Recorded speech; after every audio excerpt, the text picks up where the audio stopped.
Tune in for the audio, or you can even watch back. Giving players all the props, or put them on blast. We don't give no hot takes, only talk facts. We're giving all our devotion, riding high on this wave of emotion. Going all out, yeah, cause this is our time. No, ain't no stopping us till we reach the finish line. All in, we came in to win. We're gonna give everything. S-I-C-K on the run. S-I-C-K, sick, sick. On fire, we're ready to fight. We'll bring the house down tonight. S-I-C-K on the run. S-I-C-K, sick, sick. Play it on the car ride, play it when you lounge. X and O, you know that we can hold it down. Shout out to my man Sammy, got it off the ground. And to all the listeners tuned in right now, got debates, analysis, and speculation. This is sports talk for the new generation. You know where to find us, got a reputation. Sick podcast, your #1 sports destination. Giving all our devotion, riding high on this wave of emotion. Going all out, yeah, cause this is our time. No, ain't no stopping us till we reach the finish line. All in, we came in to win. We're gonna give everything. S-I-C-K on the run. S-I-C-K, sick, sick. On fire, we're ready to fight. We'll bring the house down tonight. S-I-C-K on the run. S-I-C-K, sick, sick. S-I-C-K is the sickest podcast. Tune in for the audio, or you can even watch back. Giving players all the props, or put them on blast. We don't give no hot takes, only talk back. S-I-C-K, S-I-C-K, S-I-C-K, S-I-C-K, S-I-C-K, S-I-C-K, S-I-C-K. all in, we came in to win. We're gonna give everything. S-I-C-K on the run. S-I-C-K, sick, sick. S-I-C-K, it's the sickest podcast. Tune in for the audio, or you can even watch back. Giving players all the props, or put them on blast. We don't give no hot takes, only talk facts. We're giving all our devotion, riding high on this wave of emotion. Going all out, yeah, cause this is our time. No, ain't no stopping us till we reach the finish line. All in, we came in to win. We're gonna give everything. S-I-C-K on the run. S-I-C-K, sick, sick.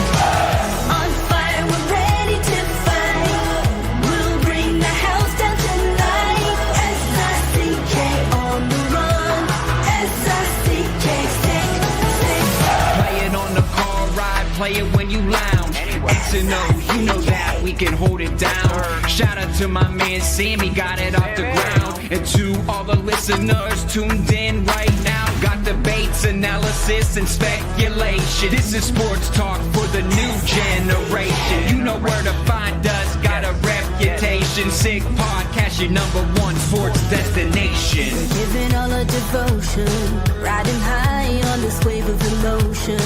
Going all out, yeah, cause this is our time. No, ain't no stopping us till we reach the finish line. All in, we came in to win. We're gonna give everything. S-I-C-K on the run. S-I-C-K, sick, sick. On fire, we're ready to fight. We'll bring the house down tonight. S-I-C-K on the run. S-I-C-K, sick, sick. S-I-C-K is the sickest podcast. Tune in for the audio, or you can even watch back. Giving players all the props, or put them on blast. We don't give no hot takes, only talk back. S-I-C-K, S-I-C-K, S-I-C-K, S-I-C-K, S-I-C-K. S-I-C-K. Turn up your volume. Because you're about to listen to The Sick Podcast. With Tony Marinaro. 55 seconds left in the penalty, a minute and 27 seconds left in regulation time. Boston 4, Montreal 3. Lafleur coming out rather gingerly on the right side. He gives it into Lemaire, back to Lafleur. Oh! The sickest Montreal Canadiens podcast. You're in the fall! Sports entertainment like no other. Rejoint, on lui fait perdre la rondelle, une passe devant. Et c'est le dégagement et ce sera la victoire des Canadiens. Stanley pour les Canadiens. Le 23e de l'histoire. You found the dogs! John, you found the dogs! He found the dogs! And all together, they worked a young team to the top. And now, a 24th Stanley Cup banner will hang from the rafters of the famous Forum in Montreal. The Canadiens win the Stanley Cup! Brought to you by Energy Transportation Group. Driven to be different. Tibi. Embrace your true nature. And Playground, your premier gaming destination. It's gonna be sick. Marinaro, the Sick Podcast on this Wednesday, January 8th. I hope everyone is doing well. The Montreal Canadiens will be back in action on Friday night when they visit the Capitals in Washington. 24 hours after that, the Montreal Canadiens will play host to the Dallas Stars, so it's not going to be easy. Last night, there were a ton of games in the National Hockey League, which included teams that were ahead of the Canadiens in the standings and just below the Canadiens in the standings. And so because of that, the Canadiens right now are out of a playoff spot, but they're there. They are in the mix the way they want it to be, the way Marty St. Louis and Kent Hughes and Jeff Gordon and Jeff Molson want it to be. They're there.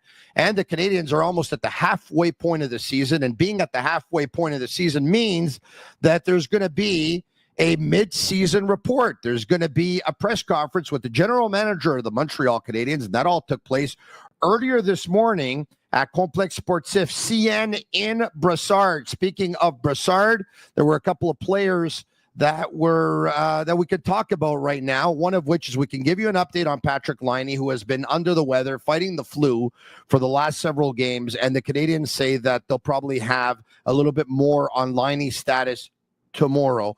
David Savard, by the way, who's been out with an injury, skated earlier today and was wearing a non-contact jersey. So if the Canadiens would have played tonight, obviously he wouldn't have played. Will he be ready in time for Washington on Friday night? We'll know a little bit more tomorrow. I would probably say no. But anyway, we'll find out a little bit more tomorrow. Why don't we get to that press conference? But before we do, the Sick Podcast is brought to you in part by Energy Transportation Group, a leading full-service logistics provider serving all of North America, driven to be different. My buddies, Mike Cinquino, Sean Girard, David Grassi, they're a top fleet employer, and a top fleet employer, especially as far as transport is concerned in Canada. Also brought to you in part by Playground. Looking for the ultimate entertainment experience? Look no further than Playground. From thrilling gaming, world-class poker, exquisite dining, live music, electrifying DJs, Playground has it all, delivered with unmatched customer service, conveniently located just minutes from downtown Montreal, right across the Mercier Bridge. Why settle for less when you can have it all at Playground, your top destination for non-stop fun? Also brought to you in part by Bittt at Tibi. They launched their new Ultra Lager, refreshing, thirst-quenching beer, perfect for the chilly winter days only. 90 calories, 2 grams of carbs, 4% ABV per can, available in a pack of 6 and 12 in grocery stores all around the province of Quebec. It's ultra light and ultra refreshing. Without further ado, my regular collaborator every Wednesday is TSN hockey analyst and their director of scouting, Craig Button. How are you? I am great, Tony. Happy New Year to you and to yours, and hope the holidays treated you well and you had a lot of revelry, shall we say, enjoying those holidays. Little time off, I would hope. Yeah. The holidays, I had a chance to recharge the batteries. I think it was 17 days off between my last show on the radio and going back to radio. Actually still on vacation from television. I'll be back on Monday for that on TVA Sports. So quite a bit of time off, a great holiday season. I had a chance to see my son, who came in for a good 10 days from Spain. He's since gone.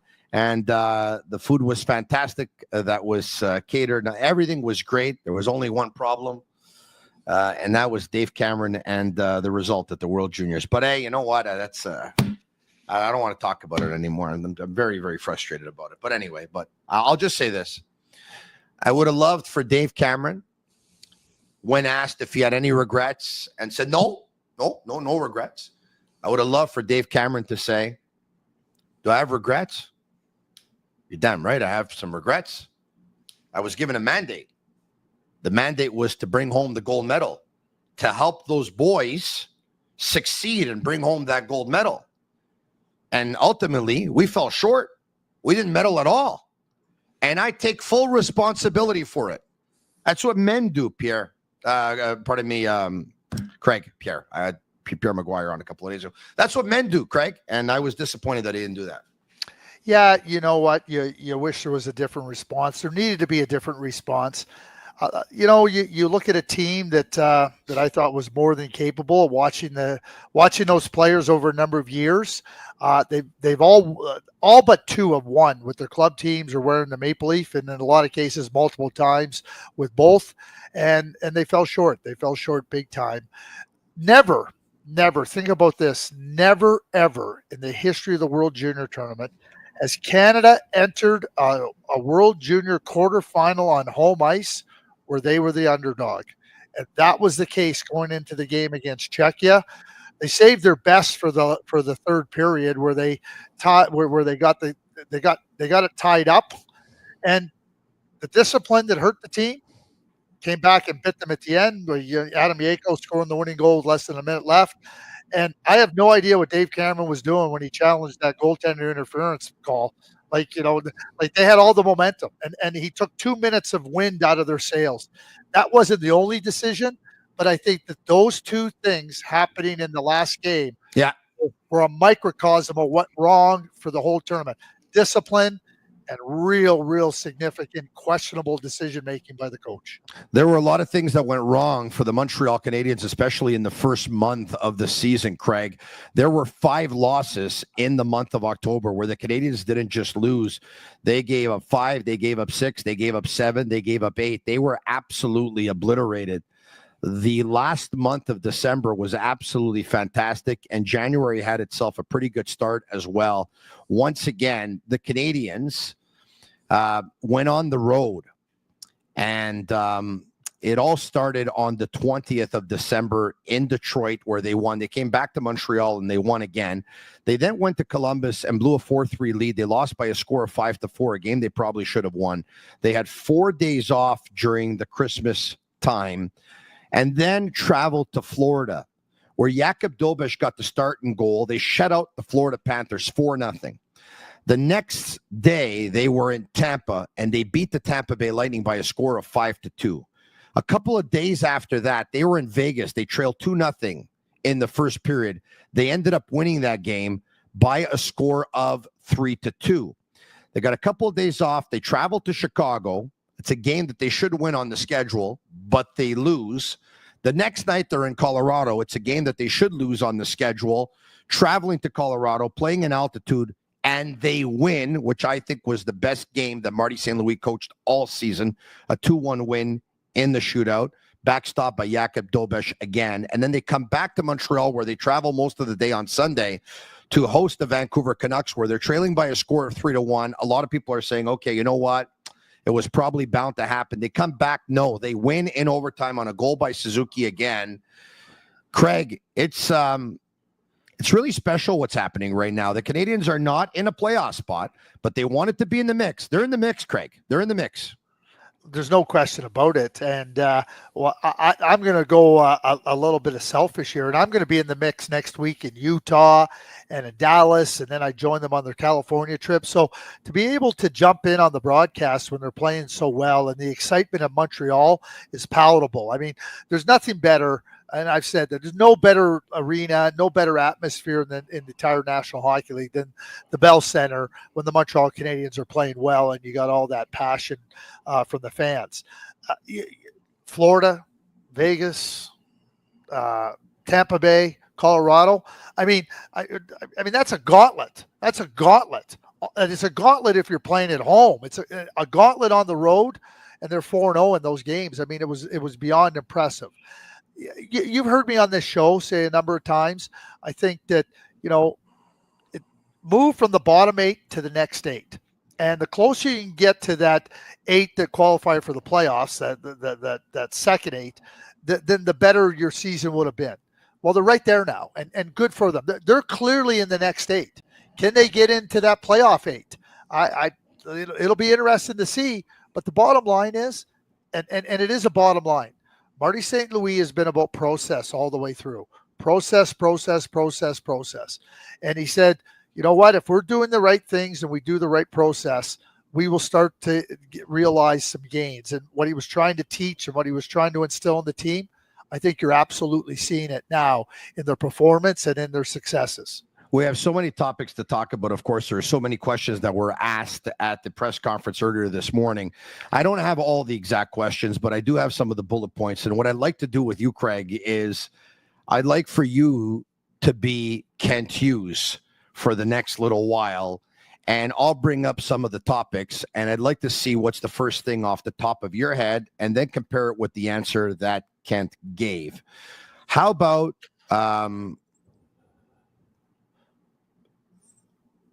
being a rebuild team compared to taking the next step and winning some games, even if that means that you're not going to be drafting in the top 5 or top 6 or top 7 or top 8. If I were to ask you, how do you gauge between missing the playoffs and being able to get a top 5 pick to actually being in the mix? But a lot of people are saying, well, yeah, they're in the mix, but they're going further away now from getting a top 5 pick. What would you respond to that? What I would say is if you want to make progress and ultimately want to be a Stanley Cup champion or Stanley Cup contender, you're going to have to move away from the bottom 5 of the league, the bottom 8 of the league. It's as simple as that. So you have to be happy. I mean, what I would say is, come on, let's stop with, you got to be top 5. There's teams that have been picking in the top 5 for forever. You know what? Where's it got them? There comes a time when you're going to have to look at your young group of players, and you're going to have to say, we have to help them. In 1995, December of 1995, prior to the World Junior Tournament, that's where we were in Dallas. And we traded a really good, promising, a Hall of Famer in Jarome Iginla for Joe Nieuwendyk, because we recognized that we had to make a trade that would for a player that was going to help our young players. We didn't need to add another young player. It hurt to trade Jarome Iginla. We knew he was going to be a good player. But what Joe Nieuwendyk did for us was significant. It set the franchise on a course that they really never turned back from. Look, and even so if that's where you got to be. Yeah, even if I would have had a crystal ball in front of me at the time and I would have said to you and the management team of the Dallas Stars, I would have said, listen, guys, you sure you want to do this? Jarome Iginla is going to go on to score 600 goals and be in the Hockey Hall of Fame. And you would say, well, what's Joe Nieuwendyk going to accomplish here? And I'm going to say, well, you're going to win a Stanley Cup with him. You would have did it anyway, right? Well, keep in mind, we weren't a good team that year. So when we were doing it with the eye of what we needed to do to be a good team and to help our young players. At the end of it all, Bob Gainey laid it out perfectly. He said, you know, we've been looking for somebody like Joe Nieuwendyk. He's become available. Here's what the cost is going to be. And he can be really influential on our young players. And he said, and if we don't make the trade, we're going to have a really good young player in Jarome Iginla that's going to be a good NHL player and hopefully grow with the young players. But he said, like, we can't just keep having be all about young players. And we didn't, and we moved forward in a significant manner. You know, a lot of things that don't get said too. We trade Joe Nieuwendyk. I don't think that we're able to attract Pat Verbeek, Dave Reed as free agents, Ed Belfour is a free agent, albeit a few years later, unless we're showing other people around the league as free agents, you want to come and play with us. That's the kind of credibility that Joe Nieuwendyk gave us. That's you know what? That's all about building a winning culture. And on that note, let's hear from Canadiens general manager Kent Hughes. Certaine culture qui est en train d'être établie dans la chambre, que j'ai vu avec d'autres organisations, que dès que c'est établi dans la chambre, ça se passe d'une année à l'autre, ça se passe d'une vétéran à une jeune. Parce que je crois fermement que pour gagner dans un sport d'équipe, spécialement dans un sport comme hockey,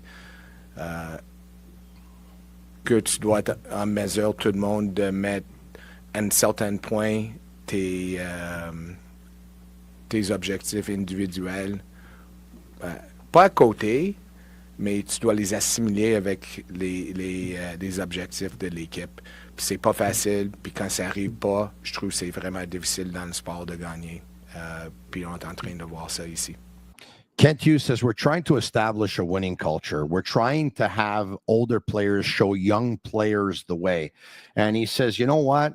He says, from what I've seen from a lot of organizations in the past, I'm not going to say that they have to put their individual stats or their individual game aside, but they have to take that and complement it within the team game for the good of the team. And he says, that's what we're trying to accomplish here.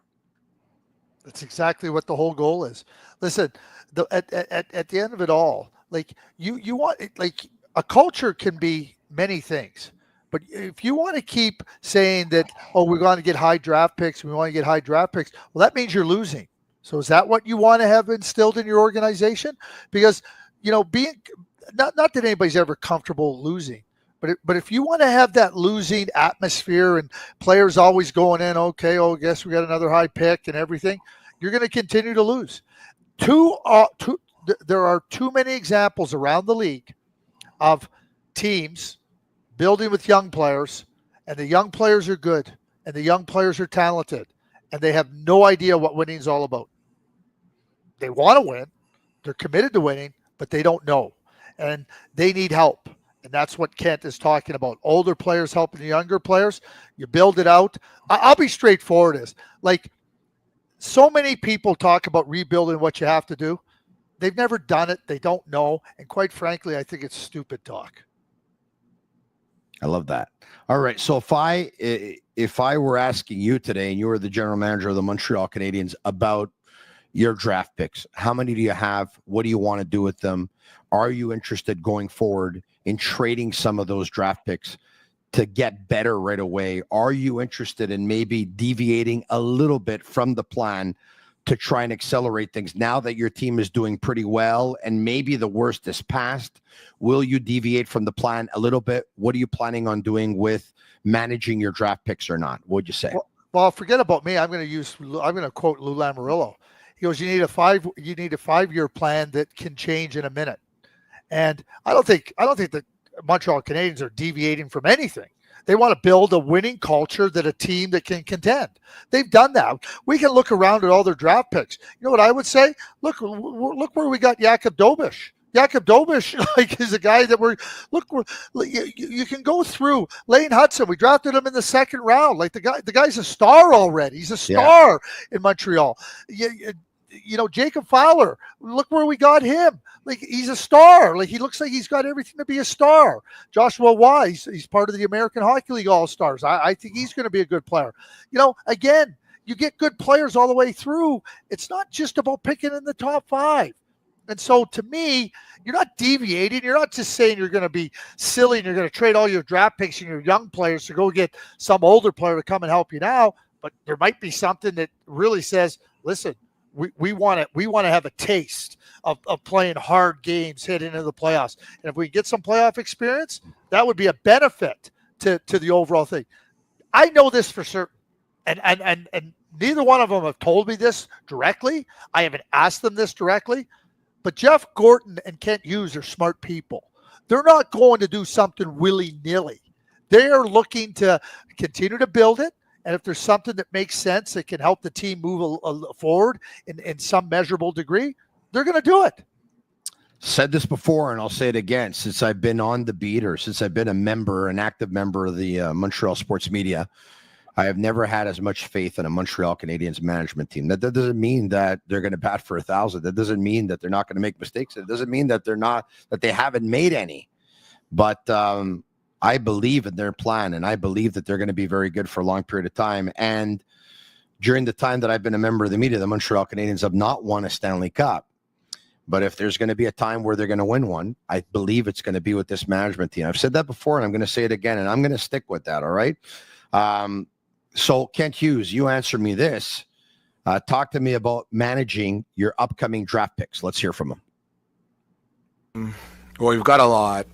Right. I think right now we have 2 firsts, 2 seconds, 3 thirds, 2 fourths, and then like our regular complement of 5, 6, and 7, and we have 2 seconds and 2 fourths again next year. You know, I don't know. I don't know, to be honest. Sometimes I feel like, again, there's a theory to it, and then there's a practical element to it. You know, where I guess it's probably like if we were going to be making trades and getting futures, we might push them back even further at this point in time. And then whether we use those ultimately to turn around and trade and get something we felt we needed, I think that's probably the more likely scenario.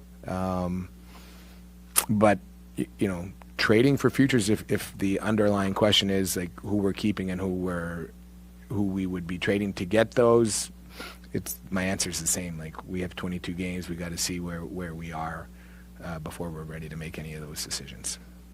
Obviously, talking about the NHL trade deadline, which will be on March 7th. Go ahead. Yeah. Let me add one thing.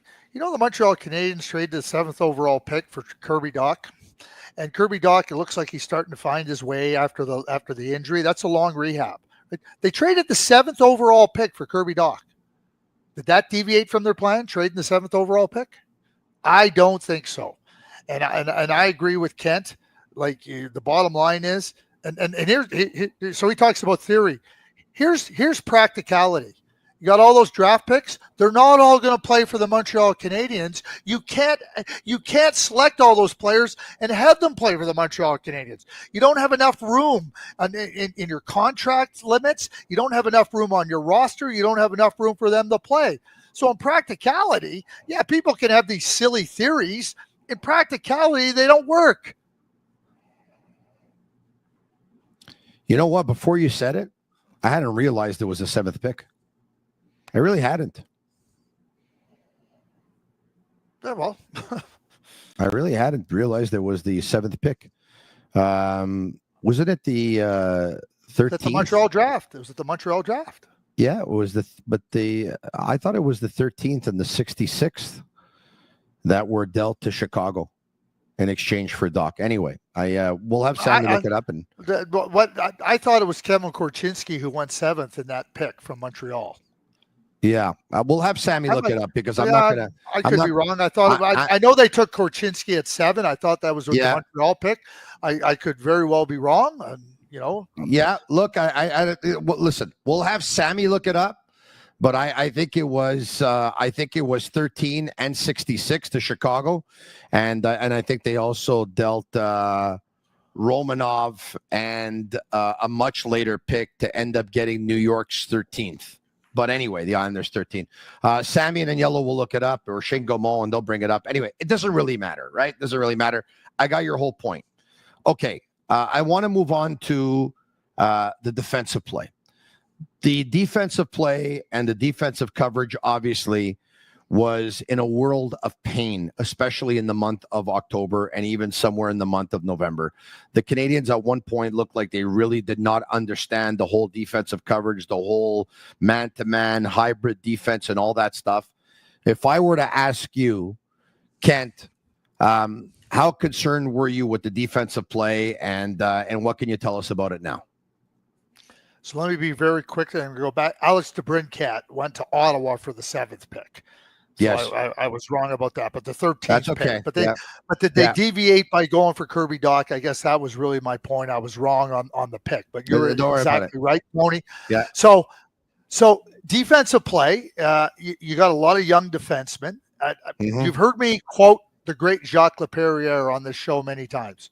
Jacques Laperriere said, right up until the ages of 23, even 24, you're apprenticing as an NHL defenseman. You might be playing pretty good, but you're apprenticing and really, fine-tuning your craft. Well, to me, that's what the Montreal Canadiens are doing with their blue line. And then I believe that, Marty, we talked about it earlier in the thing, the defensive play looked scattered, it looked disconnected. But, you take a hold of it, you look at what your problems are, and you try to address it. They've done that. Yeah.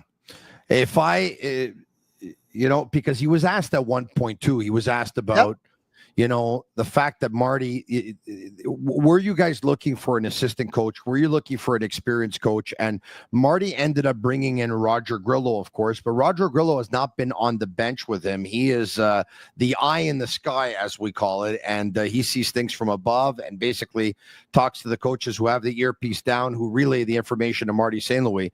Let's hear Kent Hughes on the whole process of bringing in a veteran, experienced assistant coach for Marty, and whether or not, they felt that had to happen or not happen, and his thoughts on it. Let's hear from Kent Hughes. What we said is Marty wanted to handle the power play, which was a principal responsibility for that Alex had undertaken, and that he wanted to wait and see, right? He wanted to have a better feel for what he needed, and we were, prepared to support him in that role. Going forward, I don't know what we do going into next season, whether it's the status quo or he comes back and says, hey, I need this or I want that. I'd like to, again, kind of be adaptable. But what impresses me is the reason we hired him in the first place. I think it may have been you, whenever it was, pretty much 3 years ago, just short of 3 years ago, when you asked. And so listen, we hired a guy without experience, but because of the qualities that he brings, right? It was his analytical mind, his emotional intelligence, his leadership qualities, his hockey IQ. And I had said he's got an interim label, but I, for one, would rather bet on than against Marty St. Louis. And you see again, this is somebody that rises up to challenges. He doesn't shrink. He's adaptable. He's bright. He's able to make adjustments. We hired a guy without experience. We expect that with each week, with each month, with each year, he has that experience. He's now been a head coach for 3 years. And if you are that type of personality that he is, you expect that he continues to get better. So, we'll see what happens in the off season, whether he feels like he needs somebody or if we feel like he needs something. We'll have collaborative discussions and hopefully make the right decision. There's a lot there, right? When we hired him, I was willing to bet on him more than I was willing to bet against him. And his analytical mind, the way he sees the game, his emotional intelligence, his willingness to want to get better. And you know what? He gets better every day, and we expect him to continue to get better. And at the end of the day, if he wants an assistant coach, he wants somebody, we're going to try and have a collaborative discussion. We're going to try and make it happen. Isn't that something, huh? Well, I think it talks about the collaboration with Jeff Kent and Marty St. Louis. Yeah. That, and one of the things that I picked out of that too is that, he told us what he wanted to do. He said this is the direction he wanted to go, and Kent's not interfering with that. He's understanding it. They're going to have conversations every single day about things, whatever it may be. And I think that good organizations in management and coaching have those discussions. They have debates, they have disagreements, but they collaborate through the process of trying to find what the best solution is. And hey, Marty St. Louis is like every other NHL coach that ever started in the NHL. They start with 0 games of experience. And then, as Kent said, you learn, you grow, and you start to see, okay, I might need a little bit more of that. I might need a little bit more help here. And that's the collaboration. But I mean, Marty St. Louis is somebody that, like, I believe when you come in with a coach with Marty's background, unless you're prepared to help him grow and grow with him and grow with some of the things that are, that could help him be better and the team be better eventually. If you're not prepared to do that, then don't hire him. Go hire an experienced coach. You have to be prepared, and the coach has to be prepared to understand that he's learning too. I think the Montreal Canadiens have that. I think they've demonstrated that again and again and again.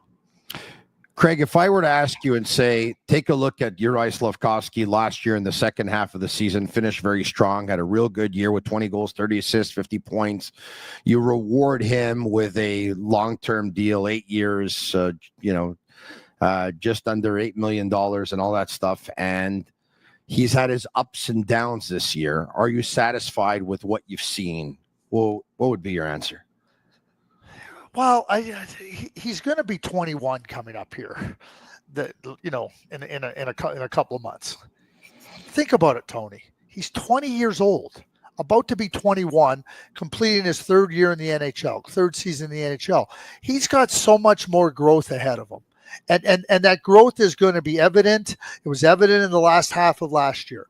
Okay, so maybe it's not as evident this year in certain areas. But when you know how dedicated Juraj Slafkovsky is, when you've seen so much evidence of him always looking to grow, just because you hit a speed bump doesn't mean you're not going to continue to grow. And I think that the Montreal Canadiens, when they signed him, it wasn't based on what he did in the last half of the season. It was based on watching him from before he got drafted to coming in, embracing, understanding. And a lot of times it's through the trials and tribulations that a player really shows you, hey, here's what I'm capable of, because I'm going to show you, I'm going to dig in and I'm going to work and I'm going to take instruction. We see him on the ice. We don't know what's happening off the ice when how often is he coming into Marty St. Louis, go, hey, Marty, I'm struggling. What are you going to help me with? And that's the evidence that you need when you commit to a player, not just as the first overall pick, but then to the long-term contract. So I'm not concerned about Juraj Slafkovsky. When you watch what he can do when he's on his game, I think it's now just about helping him stretch out those really good moments and he will. I think he will. Tony, you're a huge Montreal Canadiens fan. Guy Lafleur went through exactly the same things, and he came into the league at 20. First 3 years, yeah. And then at 23, wow. I mean, he became arguably the best player on the planet. And when you think about Juraj Slafkovsky, who started at 18 and going through some of the same trials and tribulations, I just say, don't worry. Scotty sat him on the bench for quite some time, too, in the first 3 years. Sat him on the bench for the entire third period in a lot of games. Yep, you know it. Mind you, I would say that the Canadiens had a powerhouse. They won the cup in 71, right? I mean, the Canadiens had a very, very competitive team but he wasn't there and say he got drafted in 71. Beliveau retires. Yeah. And then they won in 73. Yes. But Guy was the guy. I mean, everybody knew he was the guy. Yeah. Hey, from failing hands, we toss you the torch. I mean, that was if that isn't the person Beliveau to Lafleur, I don't know what is. And bottom line, it took him a little bit of time. Yeah, and the Philadelphia Flyers intimidated everyone en route to a Stanley Cup in 74 and 75. And backstopped by Bernie Perron. Memory serves me well, right? And then in 76, I think the Canadiens swept the Flyers. Did they not sweep the Flyers in 76? And that was Larry Robinson laying the smackdown on Dave the Hammer Schultz too. I think that happened earlier. I think that happened earlier in Larry's career. I do remember this though. Doug Risebrough was a young player on that team, and I've heard this story from a number of people. They were playing Philadelphia in Philadelphia, and the Flyers were the reigning Stanley Cup champions. Yeah, and so I'm pretty sure Doug was drafted in 70. Was Risebrough drafted in 75 or 74? I don't. Anyway. They went into, and you know how Doug Risebrough played. Of course. He was a in your face, I'm not backing down. Yeah. So I guess he was right in Bobby Clark's face in Philadelphia. They were playing exhibition games, and Bob Clark said, "Wait till we get back to wait till our next game when we play." And Doug Risebrough said, "Next game, what about right now?" And just went right at Bobby Clark and said, "Well, I'm not backing down from you. Attitude." Yeah.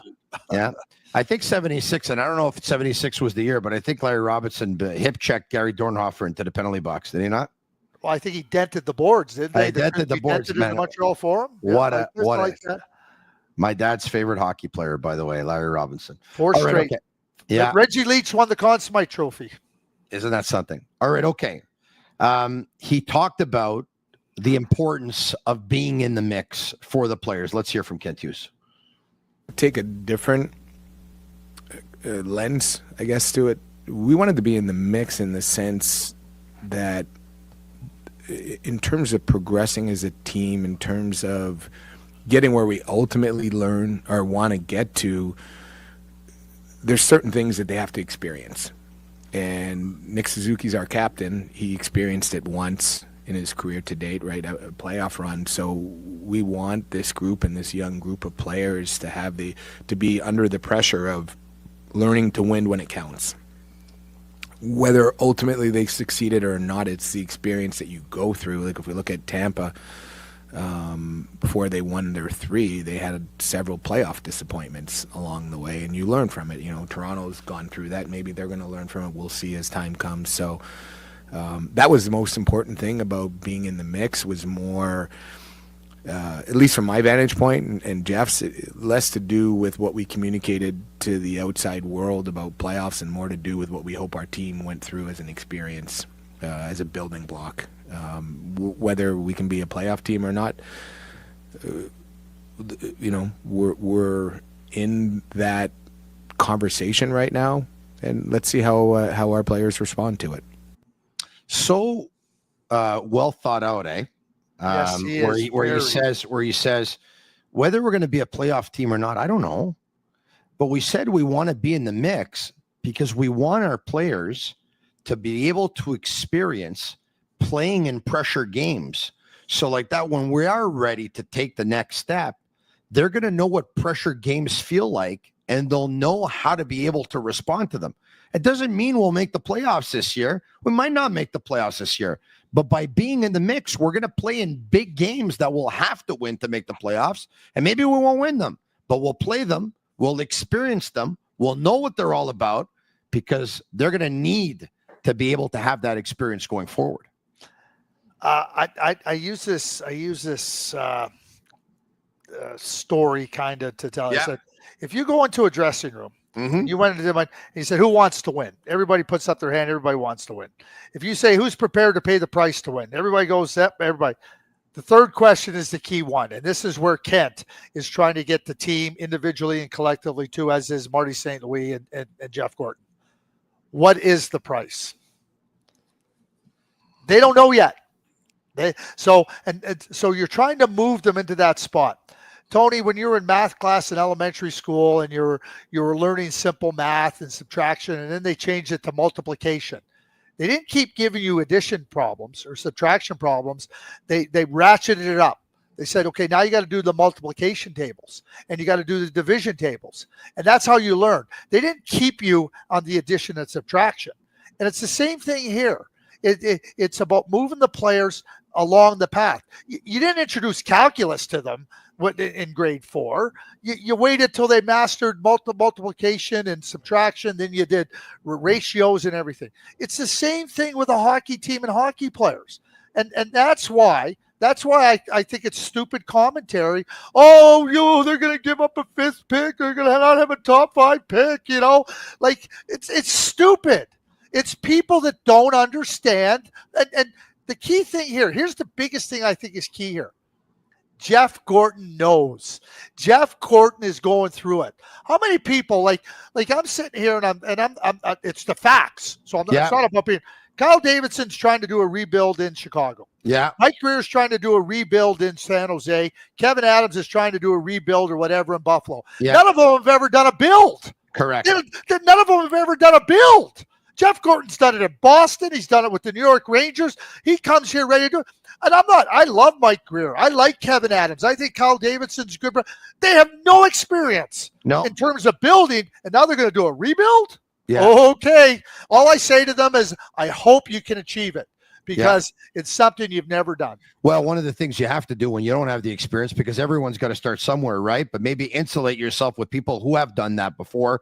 But as you know, in the world of sports, like Jeff Gorton? Not everyone in sports wants to do that, because then they're looking over their shoulder and some are relatively insecure. They don't want somebody as smart as them by their side. They want someone who's not as smart as them. So like that, the owner will say, I'm not going to make a change because the guy beside him is not as smart as them.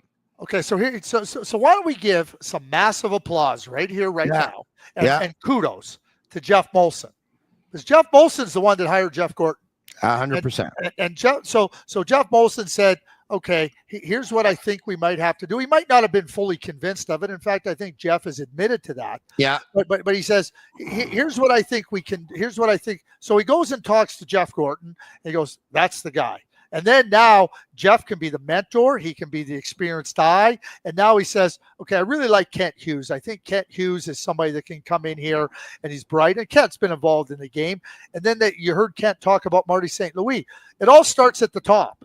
And I think that, Jeff, like going and saying, I want somebody because I think this is the path we're going to have to go to. Like I said, Mike Greer, I love Mike Greer. Kyle Davidson is bright, and Kevin Adams is determined and dedicated and everything. But they're doing a rebuild. They've never done a build. Yeah. And that becomes, it's really hard to do this. And now they're doing it like trying their best, trying to understand it without the benefit of an experienced voice, experienced eyes, and most importantly, an experienced hand at their side.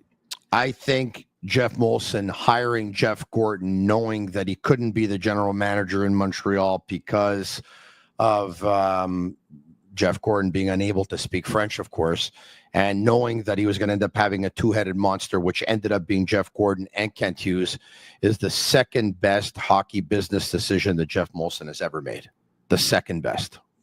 What's the best? Buying the team? Buying the team for $575 million, and they're valued at about $2 billion now, right? Oh yeah, there's no question about that. I knew when you said second best, I knew where you were headed, Tony. Yeah. I like to say I'm dumb, but I'm not stupid. You know what? One day when he hires me, buying the team will have been his second best decision. Yeah.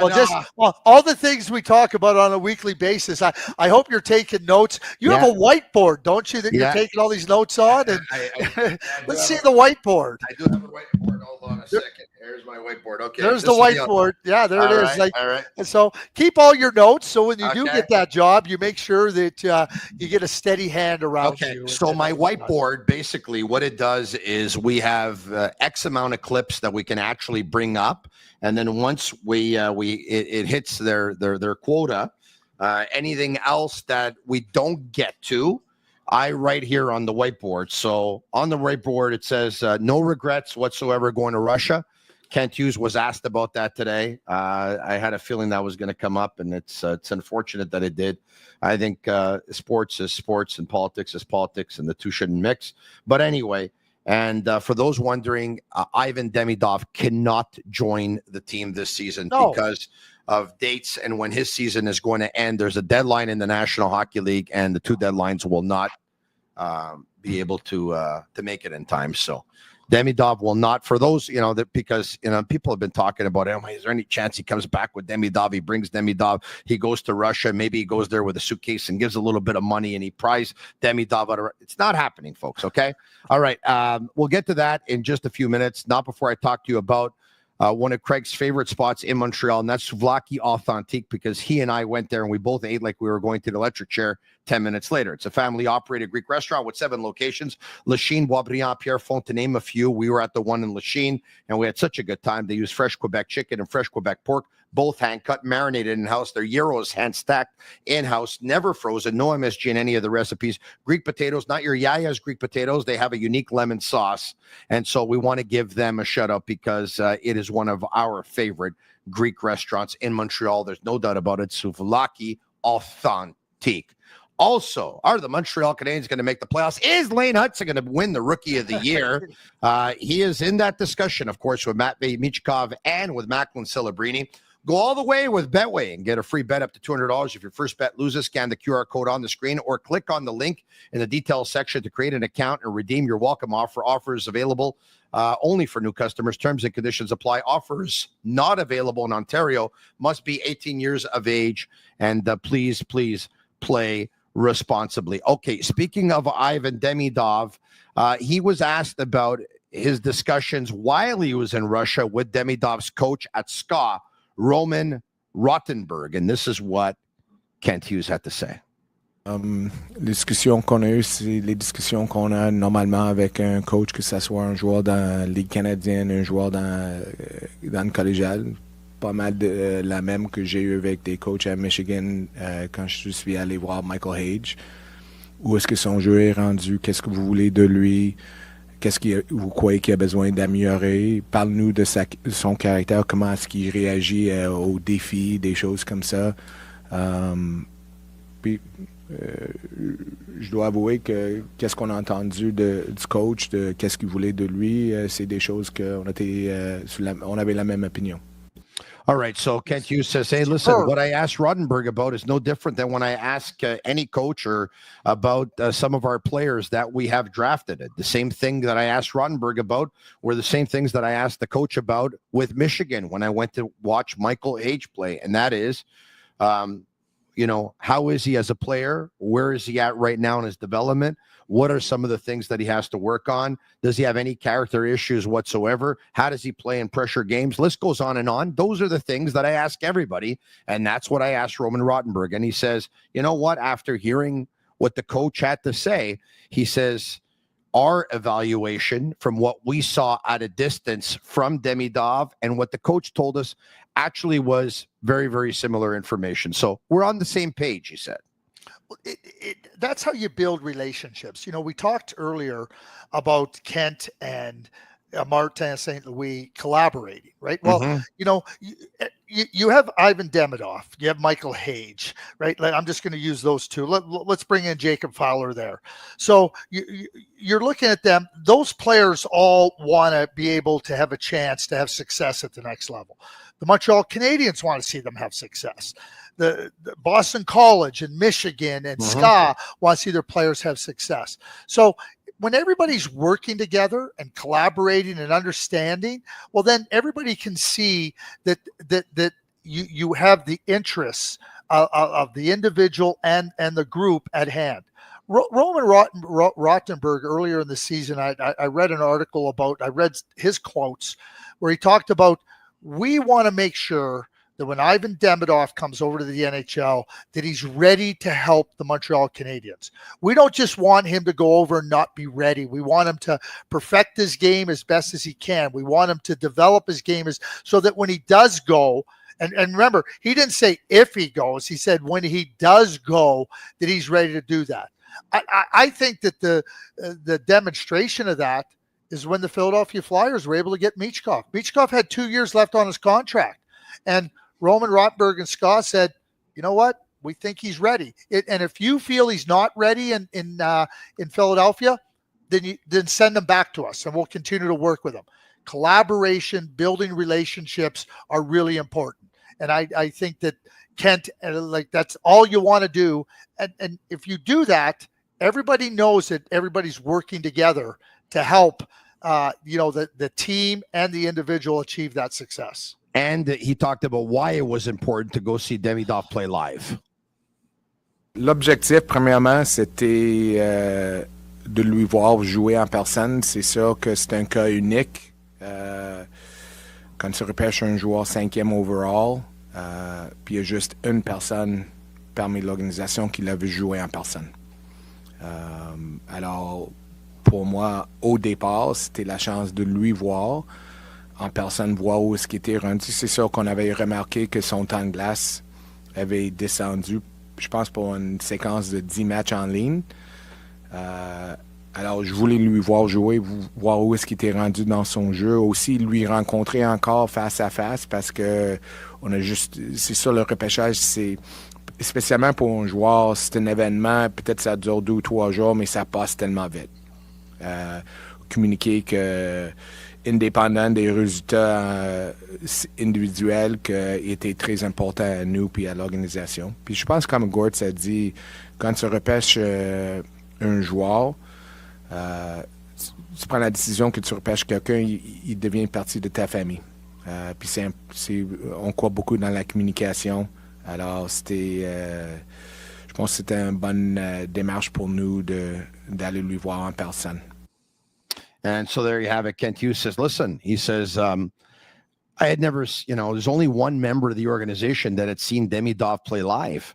So it was important to go see him play live, to get our thoughts, to see exactly where he's at. He's going to be a big part of our success going forward, to see where he can actually fit in, to see where he can help the team, to get an idea. So, he talked about how important it is. So, the only guy that had gone to see him play live, Craig, was of course, Nick Bobrov. Yep. And now Bobrov has gone to see him again with Kent Hughes and with Vincent Lecavalier.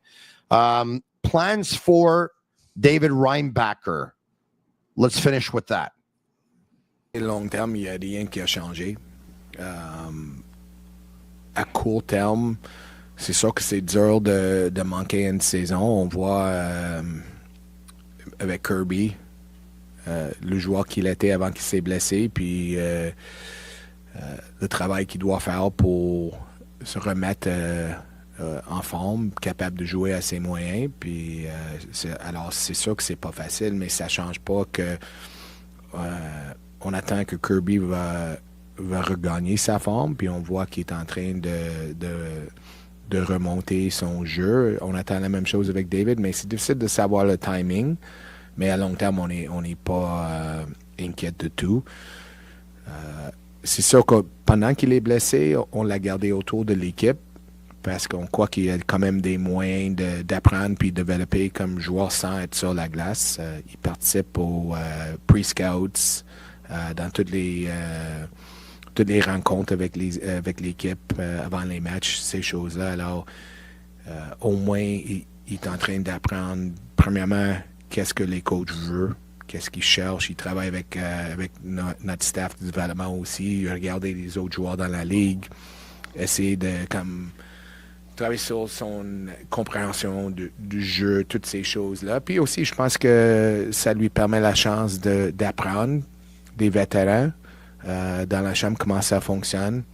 Alors, je pense que c'est pas une saison complètement perdue, mais c'est sûr qu'idéalement, il sera sur la glace parce que ça nous permet aussi de voir à quel point il est développé, qu'on planifie pour des choses.